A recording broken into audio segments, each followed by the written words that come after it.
worsening health and humanitarian conditions in the besieged Strip. Why are the Arab states fearing a repeat of history once Israel invades Rafah? And Iran busts a gang selling banned iPhones. All this and much more. Watch the West Asia Post with me, Radi Francis, only on WION. World is One.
Welcome back. This is World DNA and I'm Aditi Singh. Well, let's take you through all the major stories we are tracking at this hour. But first, the headlines.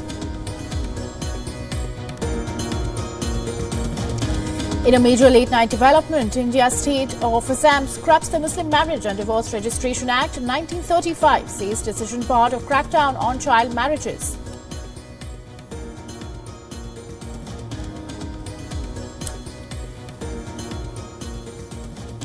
Protesting Indian farmers to hold candle march today. Decision on march to Delhi to be taken on February 29th.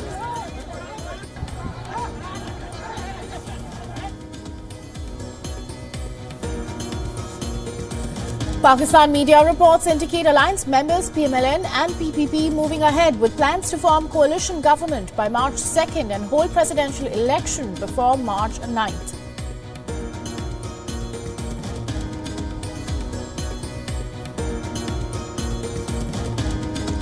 Washington imposes fresh extensive sanctions against Moscow, targeting more than 500 people and entities to mark Ukraine war's second anniversary.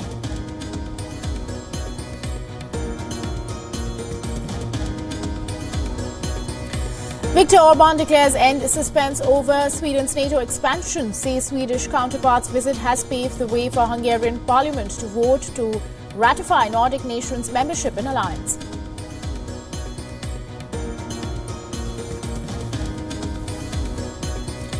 Trump rally supporters ahead of the South Carolina Republican primary, hopes to deal yet another blow to rival Nikki Haley, and this time in her home state.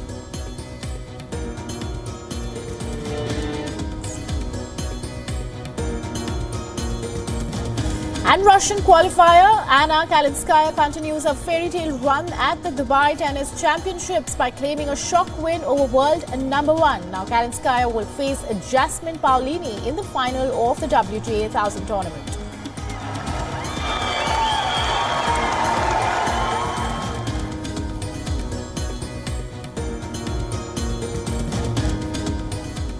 And we begin with our top focus right now. India's state of Assam has decided to repeal the Muslim Marriage and Divorce Registration Act in 1935. The state cabinet met Friday night to take the first step towards a uniform civil code, and the development comes a fortnight after the Uttarakhand Assembly became the first in the country to show the green light to the UCC. Announcing the decision in a late-night social media post, Chief Minister said, and I quote here, on the 23rd of February 2024, the Assam cabinet made a significant decision to repeal the age-old Assam Muslim Marriages and Divorces Registration Act. And this act contained provisions allowing marriage registration even if the bride and groom had not reached the legal ages of 18 and 21 as required by the law. And this move marks another significant step towards prohibiting child marriages in Assam. Now, the state wants all Muslim marriages to take place under the ambit of the Special Marriage Act. The state government has also tied the decision to its ongoing crackdown against child marriage, as part of which over 4,000 people have been arrested. And the now repealed act paved the way for underage marriages being registered of boys below 21 years or girls below 18 years of age. And a clause in the act which specified who must make the marriage applications to the registrar stated, and I quote here, provided that if the bride and groom or both be minors, application shall be made on their behalf of their respective lawful guardians, unquote. Now, this decision has also delivered a knockout blow to the 94 registrars operating under this act. And to that end, the state cabinet has decided to provide them with a one-time financial compensation of around $2,500. And according to the 2011 census, Muslims constitute 34% of Assam's population, standing at 1.06 crore out of a total population of 3.12 crore. Now, the Chief Minister has repeatedly said that the Assam government is working towards introducing a uniform civil code. And the Chief Minister has also previously stated that the state's tribal communities will be exempt from the UCC.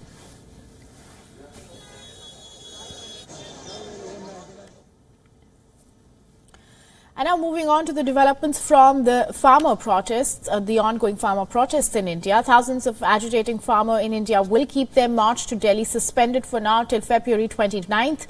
And the farmers began their march earlier this month, demanding a legal guarantee on minimum support prices. Now, the protesters were, however, stopped at the Punjab-Haryana border, where they have been camping ever since. One farmer has died in these clashes with Haryana police. And now shifting focus of the protests following the death. Earlier this week, the farmers initially suspended their march for 2 days, and they have now decided to extend the same till February 29th. The farmers say that they will not allow an autopsy or the cremation of the 21-year-old till the Punjab police files a case against Haryana police. And the family of the deceased farmer has also rejected the 10 million rupee compensation offered by the Punjab government over his death. The farmers will hold a candlelight vigil in light of the events today at the border, at the two border points between Punjab and Haryana. Meanwhile, the farmer unions say that there can be no talks with the government over the agitation itself until the police case is made. And officials in Punjab and Haryana are trying to determine under whose jurisdiction the case should fall. Now, both sides are reopening land records to study the wheat fields where the farmer sustained injuries that eventually claimed his life. And in a related development, a petition has been filed in the Supreme Court, and the petitioner has demanded the court's intervention to ensure fair and respectful treatment for the farmers. The petition also requests the court to order clearing the blockades on the border to ensure free movement of people and vehicles.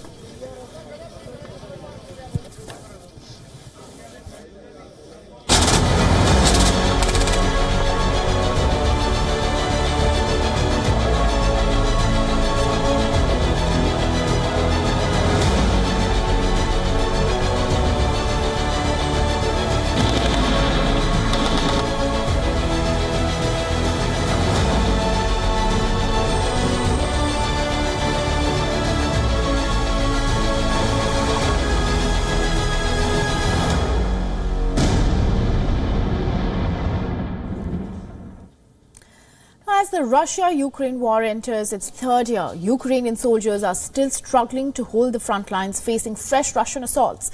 Russian forces are continuing to advance forward after taking control of the city of Avdiivka in eastern Donetsk. And all this while the international community grapples to provide any assistance.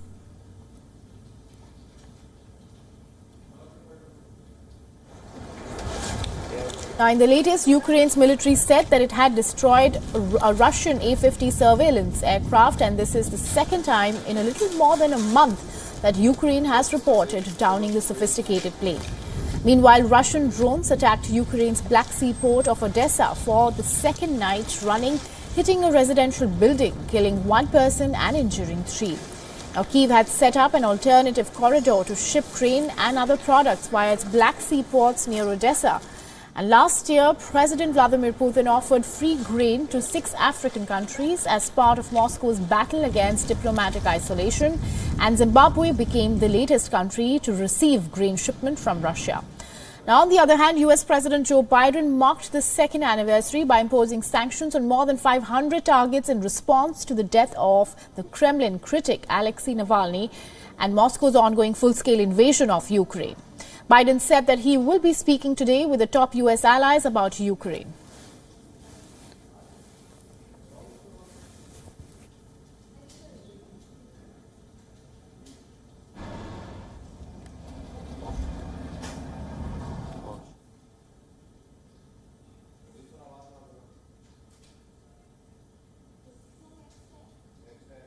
Remember, the United States pulled together a coalition of more than 50 nations to support Ukraine.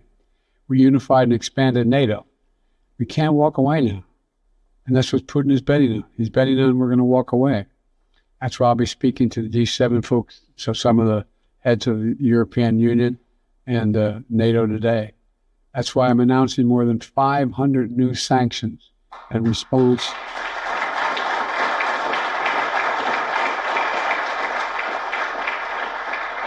to Putin's brutal war of conquest, in response to Alexei Navalny's death. The president also repeated his calls on Congress to pass his administration's bill that would provide fresh funding for Kyiv, and the message was echoed by U.S. Senate Majority Leader Chuck Schumer, who's in Ukraine with a delegation. And so far, bill that includes $60 billion in new funding for Ukraine has been blocked by Republican House Speaker Mike Johnson. The European Union, on the other hand, have announced that it is imposing sanctions on several foreign companies over allegations and that they have exported dual-use goods to Russia that could be used in its war against Ukraine. Now, while the United Nations chief has called for peace and justice, Ukrainian President Volodymyr Zelensky called for Western countries to accelerate deliveries of promised air defense systems and fighter jets. Zelensky was speaking alongside Danish Prime Minister as Western leaders descended on the country in a show of support for Kyiv. Now, Denmark became the latest NATO member to sign a 10-year agreement on security cooperation with Ukraine. Political leaders in the UK have also reaffirmed their support for Ukraine, and Prime Minister Rishi Sunak said that Britain was prepared to do whatever it takes for as long as it takes to help Ukraine achieve victory. In fact, he insisted that the tyranny will never triumph. Support between. Very good to see you. Happy New Year. Moving on, Hungary has deepened military cooperation with Sweden, with prime ministers of both countries now concluded a defense industry agreement, and that will expand Budapest's fleet of Swedish-built fighter jets. It will in fact pave the way for Hungary's likely ratification of Sweden's long-delayed NATO bid. Now, Hungary signed a deal to buy 4 JAS Gripen fighter jets from Sweden as Budapest finally prepared to approve Stockholm's bid to join NATO after nearly 2 years of delays. And the defense agreement appeared to be a decisive point of reconciliation between the two governments. Hungary's Prime Minister Viktor Orban said that his party is ready to approve Sweden's bid on Monday. Meeting with the Swedish Prime Minister, Orban said that they had closed a long process of rebuilding trust in each other, which he had said had been recently dampened. I think it was a proper preparation, cautious and proper preparation on both behalf to do it in a right course and pace and maneuvering closer to each other and to rebuild the trust which we had previously, but recently was dent, may I say. But being member together in NATO, we were able to reconstruct the full trust towards each other. The big milestone comes almost more than 20 months since Sweden and Finland applied for NATO membership in May 2022 following Russia's invasion of Ukraine. And this was seen as a significant shift as both the Nordic nations had followed a policy of non-alignment during the Cold War era. Now, Finland joined the military alliance in April 2023. Turkey's parliament had approved Sweden's NATO membership bid last month.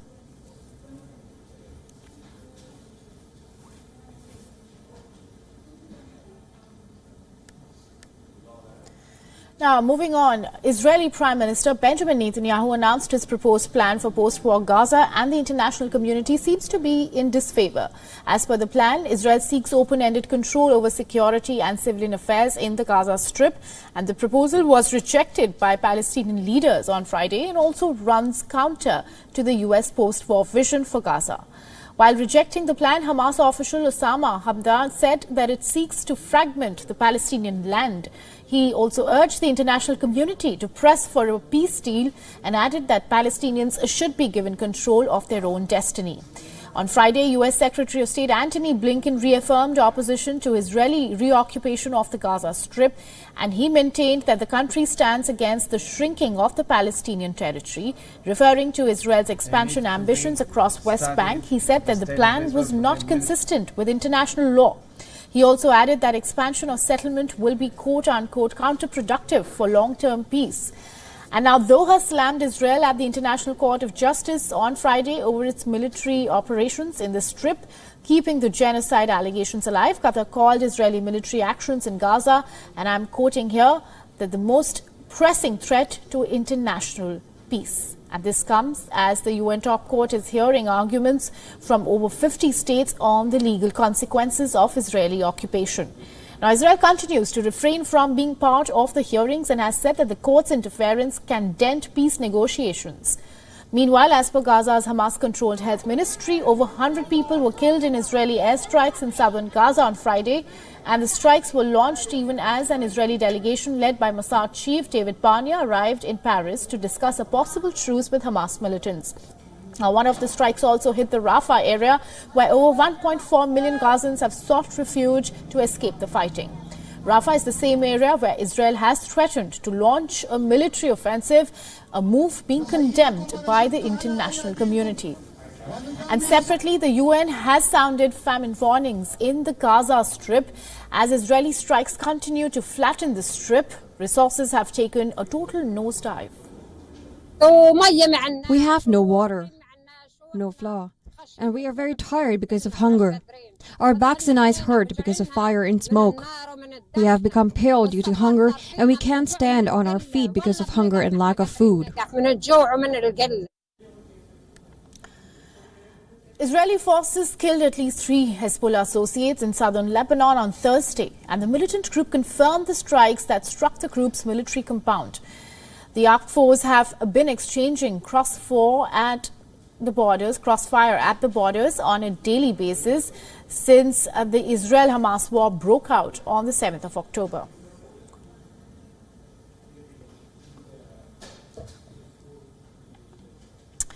And now in more global news, former U.S. President Donald Trump is leading the Republican race in South Carolina. The state will vote in Republican primaries in hours from now. And Trump's main rival, Nikki Haley, who is a former governor of the state, is trailing with a margin in surveys. But none of this has stopped the rivals from pulling their punches. A vote for Nikki Haley tomorrow is a vote for Joe Biden this November. That's all you're doing, is you're voting for crooked Joe Biden. A vote for Trump is a vote to fire crooked Joe and put America first and make America great again. Biden calls anybody that doesn't support him, he calls them fascists. And Donald Trump calls anybody that doesn't support him vermin. What are we doing? That's not how we're supposed to be. That's not the way we're going to go forward. But even look, we need to be normal. Again, our kids want to know what normal feels like. South Carolina's primaries are open, and this means that any registered voter can take part in either the Republican or the Democratic primary, but not both. The Democratic primary took place earlier in February, which President Joe Biden won quite easily. Focusing on the Republican race, Trump has held several rallies in the state, but much of his campaigning has been done from courtrooms in New York, Washington, D.C. and Florida, where he faces a series of criminal prosecutions. And rather than hurting his image, his legal problems seem to have galvanized more and more Republicans around his campaign. Opinion polls show more than 60% Republicans in the state are backing Trump as opposed to Haley's 30%. And Haley, meanwhile, could suffer an embarrassing loss if she can't win the state where she was the governor. Now, Haley and her allies have far outspent Trump in advertising and spending nearly $15 million ahead of the South Carolina primary compared with the $1.3 million spent on his behalf. Now, Haley chose to stay in the race even after two embarrassing losses, first in Iowa and then in New Hampshire. Will she drop out of the race after South Carolina or wait until Super Tuesday on March 5th remains to be seen.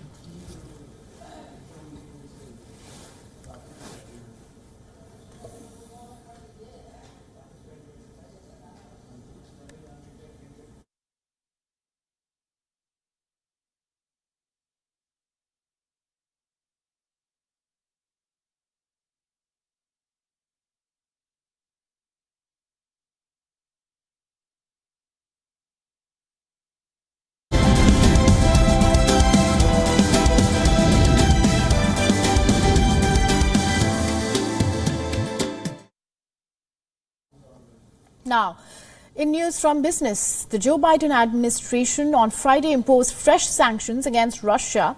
Over 500 entities were named in the new sanctions list, which came on the eve of the second anniversary of the Ukraine war. And the latest set of sanctions target Russia's financial institutions, energy and defense production.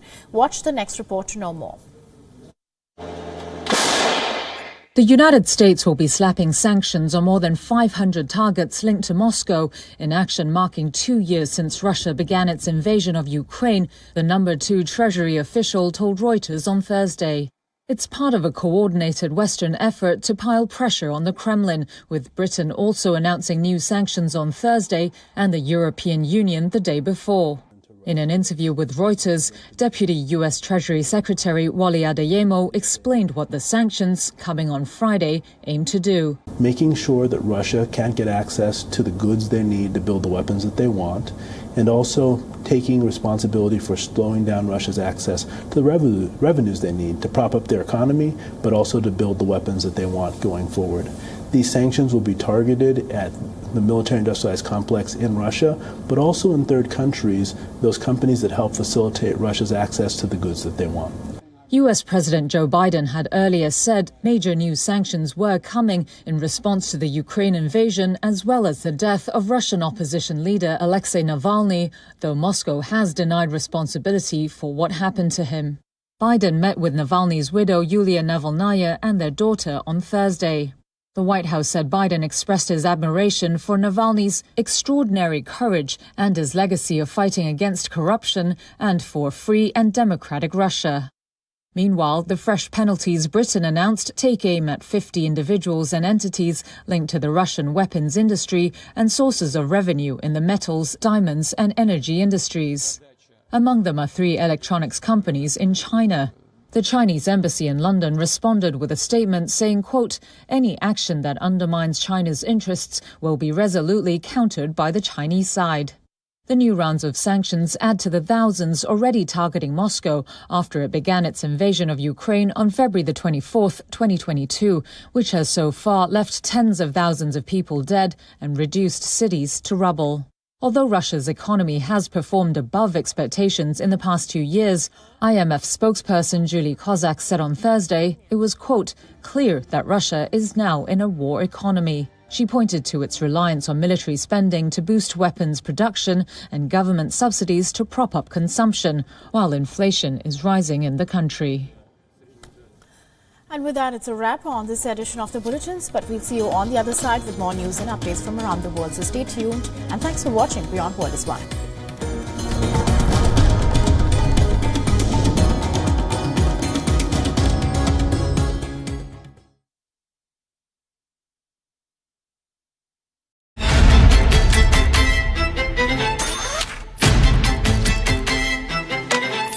This week, we bring you an episode from Dallas, a city that has emerged as a technology hub.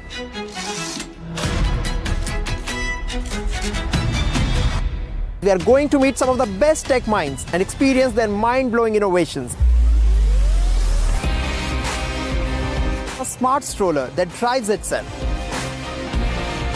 Convert vintage cars into electric vehicles. Dassault Systems is driving innovation all around you. Yeah, is it lunchtime? I'm kind of hungry. This and more on WION World is One at these times.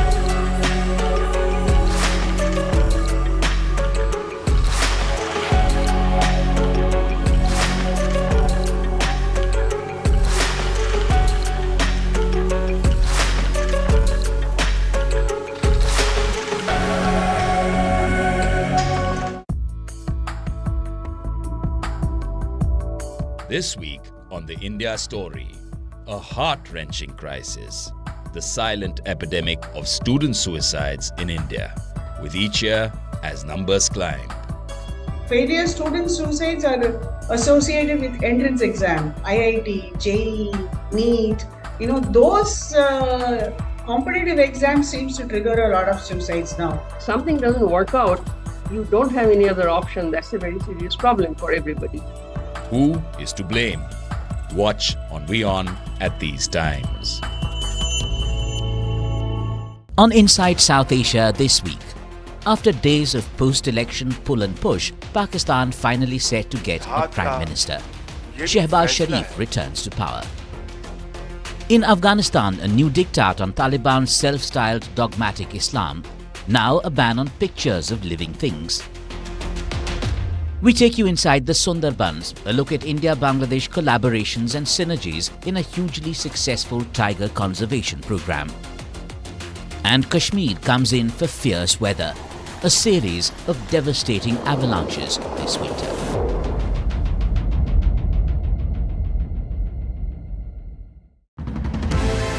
Two Indian businessmen meet almost entirely by chance. They put together the bones of a travel proposition. 23 years in, it's really interesting about Make My Trip, is that it spawned hundreds of Rajesh McGowan. I think the game-changing moment for me was also meeting Deep. Make My Trip was actually his idea. The market dynamics changed. A lot of capital started to come to India. I think at the core of it is it's about satisfaction and the fulfillment of achieving something. That gives us a lot more kick at Make My Trip. I believed in application. I don't think you can ever be in a situation where you know it all.